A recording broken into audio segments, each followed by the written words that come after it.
Shalom semua. Senang bertemu dengan anak-anak sekalian, semua anak-anak kelas 6A, B, dan C dalam ibadah pagi hari ini. Sebelum kita memulai seluruh pelajaran kita bernyanyi memuji Tuhan dan mendengarkan firman-Nya. Baiklah, kita mengikuti ibadah. Kita bernyanyi dari nyanyian "Oh Giranglah". Oh giranglah, oh giranglah, Yesus anak cinta pada saya. Oh giranglah, dengar dia panggil nama saya, dengar dia panggil namamu, dengar dia panggil nama saya, juga dia panggil namamu.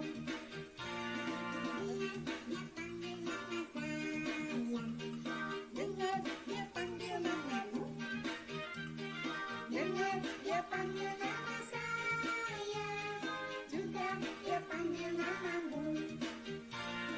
Oh giranglah, oh giranglah, Yesus anak cinta pada saya. Oh giranglah, oh giranglah, haleluya. Oh giranglah, Yesus anak cinta pada saya. Oh giranglah, oh. Baik, anak-anak ibu sekalian, kita berdoa terlebih dahulu. Mari kita berdoa. Tuhan Yesus yang baik, terima kasih untuk pagi hari ini. Anak-anak kami semua dari mulai kelas 1 sampai kelas 3 sudah siap untuk mendengarkan firman Tuhan sebelum mereka memulai pelajaran sepanjang pagi sampai siang nanti. Engkau berkatilah kami Tuhan, supaya kami sungguh boleh belajar dari firman Tuhan yang dapat kami lakukan dalam kehidupan kami sehari-hari. Bagaimana kami menjadi seorang anak yang kudus dan suci hatinya. Terima kasih Tuhan, terpujilah Engkau. Dalam nama Yesus kami berdoa. Amin. Nah, anak-anak ibu sekalian, pada pagi hari ini ibu akan memberikan renungan dengan tema berbahagialah orang yang suci hatinya, karena mereka akan melihat Tuhan. Nah, anak-anak ibu sekalian, kita mungkin tahu semua cerita tentang Samuel, ya. Bagaimana Samuel bertemu dengan Tuhan dan dia menjadi seorang yang melayani Tuhan. Nah, pada waktu itu Samuel belum lahir, tetapi ibunya adalah seorang yang sangat taat kepada Tuhan. Ibunya bernama Hana. Ya, Hana seorang yang mandul. Mandul artinya dia waktu itu nggak bisa punya anak, lama nggak punya anak. Tetapi dia terus berdoa, dia terus meminta kepada Tuhan supaya Tuhan mengaruniakan anak kepadanya. Dia pergi ke bait suci setiap hari, dia berdoa. Tetapi banyak orang yang mengejek dia, mengatakan bahwa Hana, nggak mungkin kamu punya anak karena kamu sudah lama tak punya anak. Tetapi Hana tetap setia berdoa kepada Tuhan. Dia terus berharap, beriman kepada Tuhan. Nah, anak-anak ibu, di dalam kitab 1 Samuel pasal yang kedua, ayat 1 sampai ayatnya yang kedua, sebenarnya panjang ya, tapi ibu mau bacakan 2 ayat ini saja. Bagaimana Hana berdoa kepada Tuhan dengan begitu tekunnya. Demikian firman Tuhan. Puji-pujian Hana. Lalu berdoalah Hana, katanya, hatiku bersukaria karena Tuhan, tanduk kekuatanku ditinggikan oleh Tuhan, mulutku mencemoohkan musuhku, sebab aku bersukacita karena pertolonganmu. Tidak ada yang kudus seperti Tuhan, sebab tidak ada yang lain kecuali Engkau, dan tidak ada gunung batuku seperti Allah kita. Nah, anak-anak ibu sekalian, akhirnya ketekunan Hana membuahkan hasil. Iman Hana yang luar biasa membuat dia diberkati oleh Tuhan. Dan tepat pada waktunya Allah berjanji akan memberikan dia seorang anak. Hana hamil, kemudian dia pun melahirkan anak, diberi Samuel namanya. Nah, waktu itu Hana berjanji nih kepada Tuhan, kalau nanti Samuel sudah besar, maka dia akan dipersembahkan untuk Tuhan, untuk melayani Tuhan di rumah Tuhan. Benar, Hana tidak ingkar janji. Waktu Samuel berusia 2 tahun, Hana membawa dia mulai ke bait Allah. Diserahkan kepada Imam Eli. Ya, anak-anak ibu ya. Kemudian Imam Eli melatih dia bagaimana dia berdoa, bagaimana dia berperilaku menjadi seorang anak yang baik. Nah, anak-anak ibu, Samuel tinggal di bait Allah. Ya, dia punya anak 2 orang, yaitu Hofni dan Pinehas. Tetapi kedua anaknya tidak baik. Kedua anaknya berbuat jahat di mata Tuhan. Mereka bukanlah anak yang menuruti apa yang dilakukan oleh orang tuanya. Anak Imam Eli, yaitu Hofni dan Pinehas, selalu memalukan orang tuanya. Gak baik ya, perbuatan mereka sungguh memalukan. Nah, mereka seringkali nih mengambil yang seharusnya domba yang dipersembahkan, kan itu kan dibakar nih. Pada waktu perjanjian lama, orang-orang memberikan ucapan syukur, mereka mempersembahkan domba yang baik, yang gemuk, kemudian disembelih dan dibakar. Nah, Hofni dan Pinehas mengambil daging itu lalu memakannya.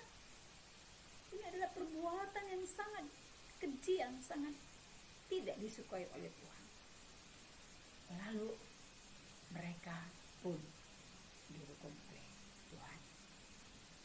Nah, anak-anak ibu, Samuel tadi yang telah dijanjikan oleh ibunya akan diserahkan kepada Tuhan menjadi hamba Tuhan.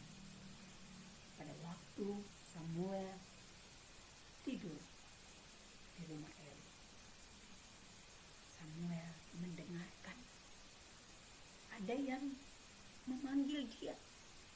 Waktu dipanggil namanya Samuel, Samuel. Wah, Samuel bangun, siapa ya yang mendengar, yang memanggil nama saya? Lalu dia pergi kepada Imam Eli. Imam Eli, apakah engkau memanggil namaku? Lalu Samuel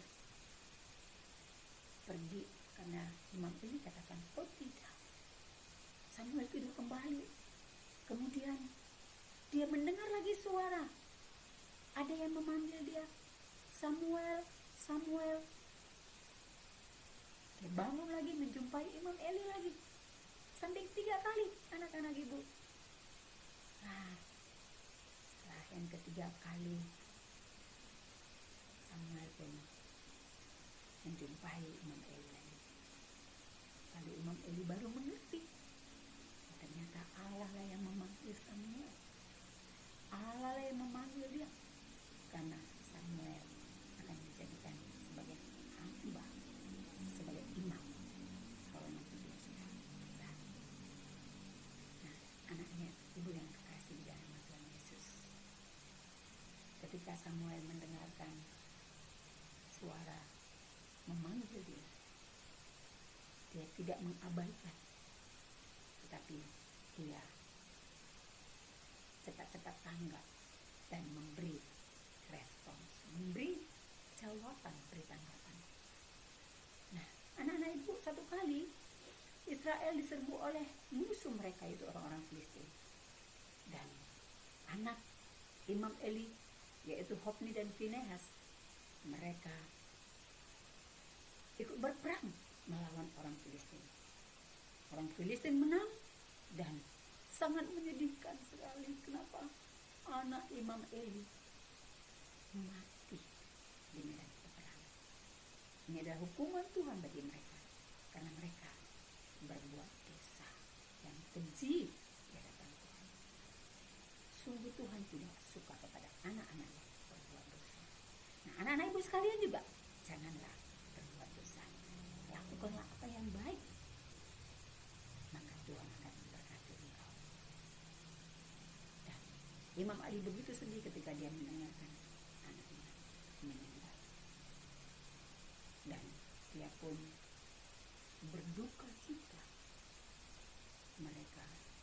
sungguh-sungguh sekali. Samuel semakin besar dan semakin diberkati oleh Tuhan. Dia tetap mendengarkan suara Tuhan. Nah, anak-anak yang kekasih dalam nama Tuhan Yesus, mengapa Samuel bisa bertemu dengan Tuhan? Mengapa Samuel melayani Tuhan? Ada rahasianya. Samuel bisa bertemu dengan Tuhan, menjadi hamba Tuhan. Yang pertama, karena Samuel suci hatinya, ia tidak melakukan dosa. Sekalipun ia melihat kakak-kakaknya, seniornya, anak-anak Imam Eli melakukan banyak dosa, tetapi Samuel tetap menyucikan hatinya, memperbaiki kelakuannya dan tidak mau ikut-ikut dalam dosa. Yang kedua adalah Samuel taat dan rajin melayani Tuhan. Dan yang ketiga, Samuel dengar-dengaran pada firman Tuhan. Maukah kamu bertemu dengan Tuhan? Maukah kamu senantiasa berkomunikasi dengan Tuhan, memiliki hubungan yang baik, harmonis dengan Tuhan?